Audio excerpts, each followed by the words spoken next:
More Korean companies are also expanding their operations to invest in China, a market filled with new opportunities for industries. And our Shin Se-min tells us more about how much they're contributing and which industries they're targeting in China. Korean companies' investment in China hit an 8-year high last year thanks to a bilateral free trade deal between the two countries in November that has paved the way for a more open investment environment.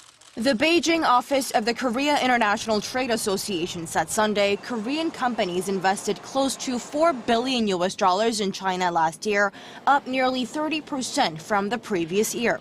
The total accounted for some 3.3% of the total foreign direct investment in China, Korea's biggest trading partner, up 0.7 percentage points from a year earlier.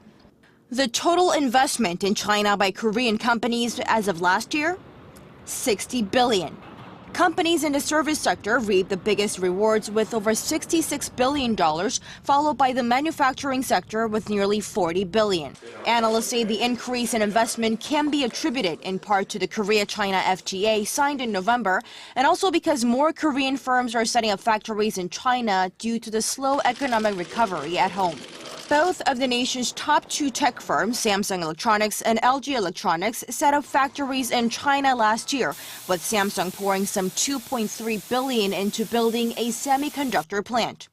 Korean coffee chains have also entered China, a country with a long tea-drinking tradition, and they're expanding fast. There are now over 1,000 branches across China of major Korean coffee chains like Cafe Bene, Tusen Place, and Man Coffee.